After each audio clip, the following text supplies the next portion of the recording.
These are the English Channel swim tracks so far this year. Yes, people actually swim from the United Kingdom into France. And believe it or not, this has been going on for at least 100 years or more. Now, like me, you might initially be confused why people are swimming so drastically and in like a spaghetti formation. This spaghetti, believe it or not, is a smart technique. In fact, I think you kind of have to do it because no one can swim in a perfectly straight line. Like, it's going to be a little bit spaghetti-like, but obviously the more windy you go, the longer it's going to take. But basically, a lot of this comes down to the influence that tide has as well as the current. Remember, there's like a massive current that goes through the English Channel. Due, of course, to its geography, there's a massive tidal current here. Funny enough, one of the only reasons why I know about this is because we have these Californian islands called the Catalina Islands, and it's pretty well known that the currents are very powerful and strong here. So you got to be careful if you're like jet skiing over there, if you're swimming, because people do that. They also like do rowboats. But I find this fascinating because people have been doing some very different techniques. First of all, I think these two, they literally just died. What else? Where did they go? This pink line. Okay, how many people died doing this? Maybe that's just them giving up. They probably just like got on a boat and went back home. But what I've never seen is some of these swimmers get so south here and then make it onto France. I can't even find out the most straight line. Maybe this one white one, that's probably the closest to being pretty straight. Rip those who stopped partway. Again, I don't think they died, but this is something I'm also thinking about. It raises questions for the fastest times. Was that just because they got lucky because of weaker or slower currents in that one time they decided to swim? I don't know if anyone needs to hear this, but I just want to add, completely optional, by the way. You do not have to do this. No, I think this is cool. People do it. I wish I could do this. I can't even swim. Just remember, if you're tired, just think about the better food on the other side because they're going from Britain to France. I see. By the way, I'm allowing you guys to host your very own Berlin conference circa 1884, but this time it's in 2025. If you want Botswana, if you want Egypt, if you want Somalia, you can have it all by heading over to makeshift.com and colonizing all these country balls for yourself. That's a crazy way to try to sell these, but I mean, you could try to conquer them. They might put up a little fight for you, though. If Egypt was able to spin fast enough, it could be like a ninja throwing star. But yes, these are the countries for this drop. I expect Egypt to do pretty good just because a lot of people love traveling to Egypt, obviously to see the pyramids, but also Botswana is a pretty high touristy spot.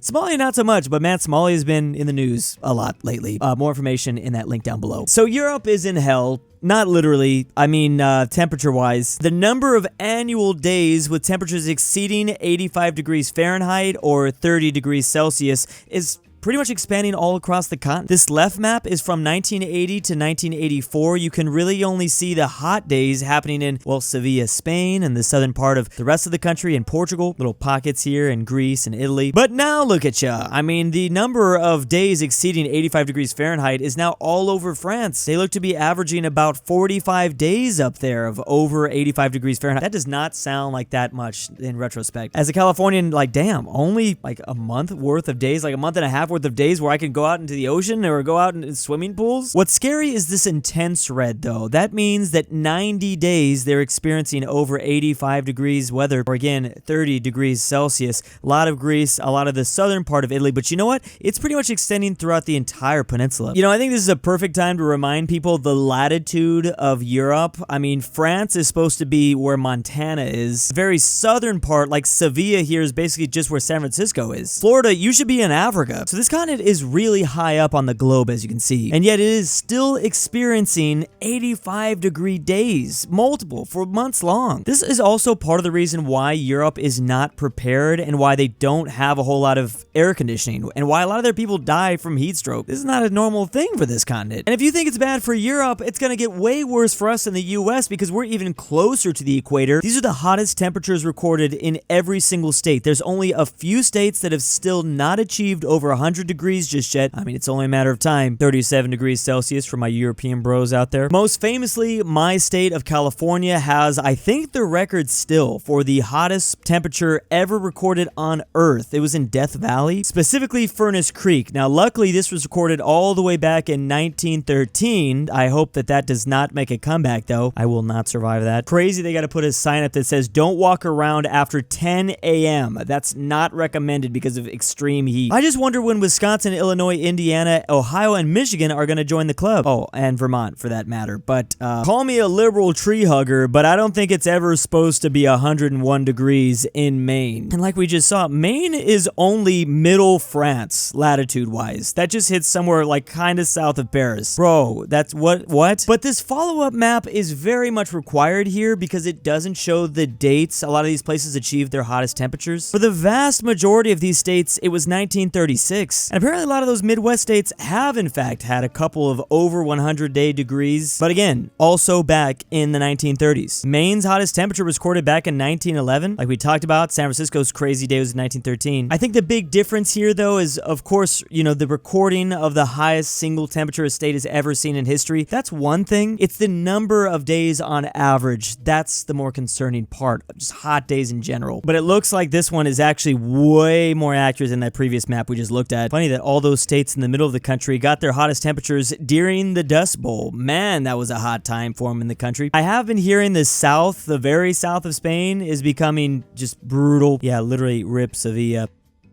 Germany wanted all of Africa. This is one of their proposals for the continent after they would have theoretically won World War I, which they obviously did not. Known as Deutschland Kaiserreich? I've heard that before. A whole lot of people forget that Germany had tons of overseas territories during the Great War. I mean, when the Europeans carved up the entire African continent, it was called the Berlin Conference. Of course, Germany was going to take some stuff. They would obviously go on to lose all of their overseas territory after World War I when they took that giant L, but this is a world where they don't. This is a world where Germany and her allies get a big old benefit, one of their big allies being the Ottoman Empire. Obviously, the Ottoman Empire didn't even survive the days after World War I, but in this world they would have, and they would have regained a lot of territory. Egypt, Sudan, getting parts of Ethiopia, weirdly. Why would they stretch down here just to get Ethiopia? Italy was Libyan controlled. Is this a world where Italy joins the Central Powers, or are they still on part of the Entente? The Germans are also taking French Morocco and French Tunisia from them. It's crazy because the Ottoman Empire at this time had been completely kicked off the African continent, and the Italians already had these kind of strange borders, so I guess they were just going to be allowed to stay. Funny enough though, nothing for Austria-Hungary. I realize Austria-Hungary didn't have any overseas territories. Why would they give them parts of Africa? But still kind of crazy. The Germans were going to allow the British to remain in the continent, but just in South Africa, and also bits and pieces down here. France ultimately was going to be allowed to keep a lot of this stuff. However, do keep in mind, a lot of this is worthless. A lot of this is literally just giant desert. They also wanted to make sure that they were able to exude some power on that Suez Canal because this is where the Red Sea would be. What's crazy about this is German claims in Africa published in Berlin 1917. Bro, you guys were gonna lose. That's pretty late into the Great War. I mean, they probably still believed that they were gonna win, but I mean, they definitely knew it was kind of a solid stalemate. At least France would be able to keep the penguins of Madagascar here. I just realized they were just calling things France. Does this mean that it was integral to their land? Oh no, this is just a translation into the home country's name. Something like that, I don't know. This map also shares similarities about proposals, what Germany would control in Africa after World War I. I mean, either way, if Germany wins, they were going to get a large portion of Africa, that's for sure. I'm sure this plan considered cultural boundaries, social norms, access to income, food, and various religions. Yes, right. Much like how the British and French always thought of that too.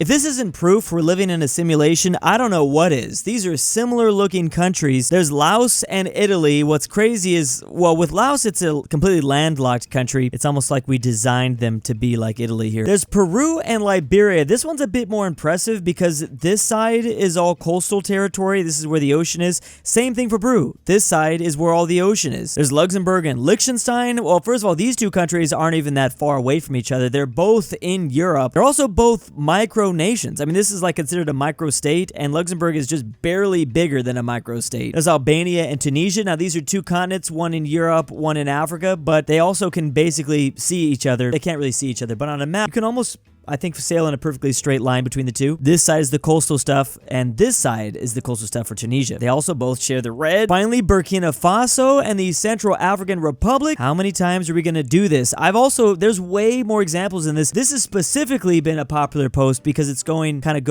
deeper into this topic. These are some lesser known, similar looking countries out there. There's also Venezuela, Lithuania, Algeria, Iraq, Argentina, and Lebanon. I'm reading this to you because I know the image is in 140p quality. Ireland, South Korea, Kosovo, Montenegro. For some of these places, you can even include a third country that's very similarly shaped, like the island nation of Barbados. You can include them in Luxembourg and Liechtenstein. Also, Algeria, Iraq, and Kuwait. Kuwait doesn't look that much similar, but okay. Ukraine and Kazakhstan, both products of Russia. Maybe Russia just did a little bit of trolling with this one. Some of these are very, like, this is both products of kind of former Yugoslavia. There's Laos and Italy, but what about Armenia as well? Armenia with a thicker top and a thinner bottom. Kind of a weird way to describe it. Japan and New Zealand with their different islands. The UK and the Philippines. This one, I'm not really buying that much. But Zimbabwe and Antarctica, they both have a tail. Venezuela and Lithuania. Also, Lithuania looks like a bonked Africa. You know what I'm saying? Somebody literally said bonk and just kind of smashed it a bit up here. And don't even get me started on similar flags. Now, this is less evidence that there's a glitch in the matrix because, of course, neighbors are going to kind of copy each other when it comes to flags. Malaysia isn't necessarily a neighbor of the USA, but also a lot of these places have like a shared history. At least that's the case with like Colombia, Venezuela, Ecuador. Those were all one country, Gran Colombia. But yeah, I would chalk this up to very shared history or close proximity. It's a bit more interesting when they're not that close together. I mean, Germany and Belgium literally border each other. That doesn't really count. Sometimes just copying is going on. I'm going to be real. But yeah, the borders are a lot more crazy to see the similarities. Someone saying, nah, Laos is similar to Armenia more. I would say so. Brazil doesn't look like any other country, but its shape is similar to South America and to Africa. That's because Brazil damn near is South America. I've always felt like Albania and Tunisia looked similar. Does not help that they both have a lot of red in their flag.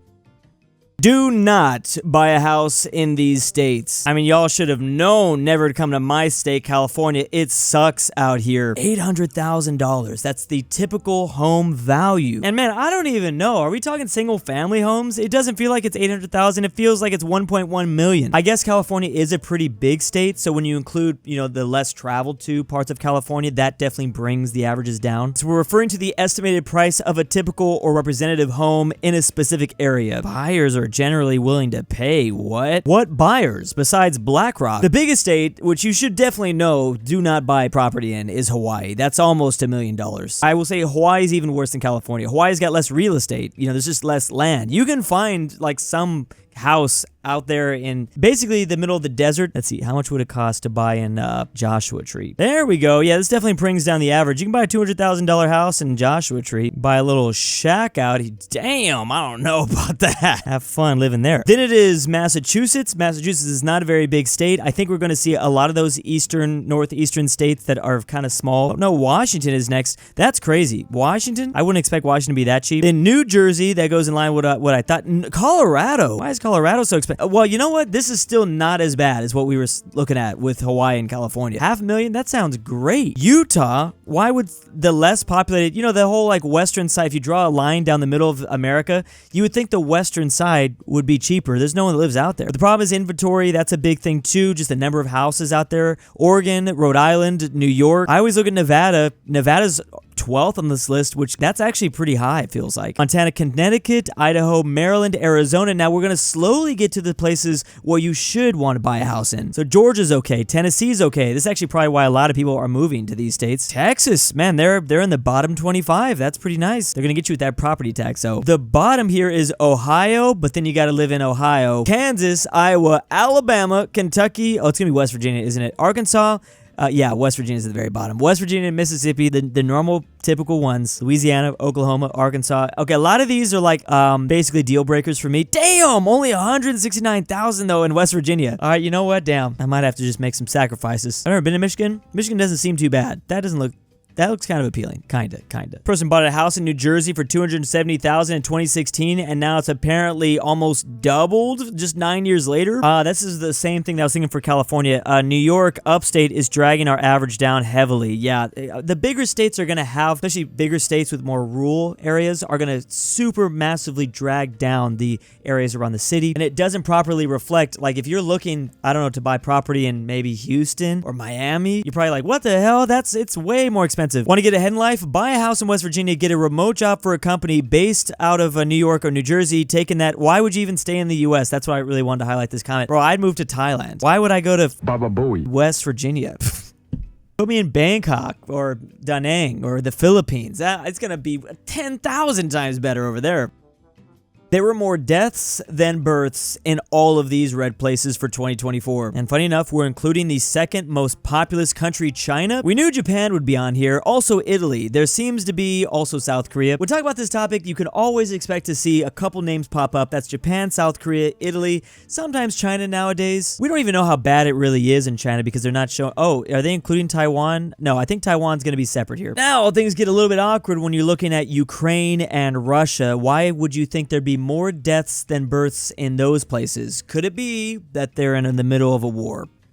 Yep, it's funny. When it comes to Russia, it might still be. They might still, even without the war. Migration out of Ukraine probably makes it even worse. I mean, Ukraine has one of the worst in the world, but that is because of the conflict. Something to keep in mind is that if you let people in migration and those people have births, then that can hold up your birth rate. That's probably what's going on here in France. I'm just going to say. In fact, actually, that's probably happening here in the US as well. The more immigrants you let in, they will literally carry the birth rate up for you. I wish we had those numbers, actually. It looks to be about the case. Women born in the US are at a birth rate of 1.69 versus women outside but living in the US now are at 2. So at least they're above replacement. However, even birth rate among foreign-born has begun to decline a bit. Regardless, when your birth rate is like 1.6, every little bit counts, and most of the countries in the West are at like 1.6, 1.5. This also could reflect just people leaving the country. So for the US territory of Puerto Rico, that's just people more than likely leaving. Same goes for Cuba. I'm not sure what's going on in Uruguay. I've actually heard great things about Uruguay. This is basically affecting almost 80% or more of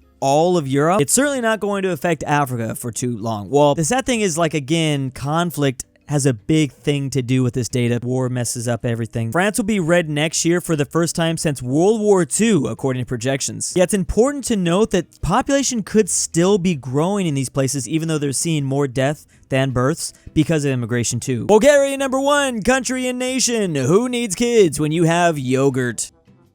Again, if you want Egypt, Botswana, or Somalia before they're gone forever, head over to makeshift.com. They will eventually be going away. This is our first ever for a kind of a first one in a while where we brought a non-ball shaped country, a non-country ball shaped country. I kind of broke a rule. I think it's way better. I'm trying to get a propaganda campaign going where Egypt is now a pyramid just permanently in the community. I think generally a lot of people would agree. I don't know. And a big thanks to my patrons this month. Drew's abandoned son from Alabama. Petition for Drew to make Hoi 4 ASMR Tingles version 2. Nolan. Alexander the Terrible. Nord Tyrol. Miglu the Goat. King Bear Hayes. Connor Pavlik. Frederick Tiblin. Carmel. Drew's Argentinian Trust Fund. Rip Grandpa. Douche Baggins. Luxembourg Lover. And Tambrin.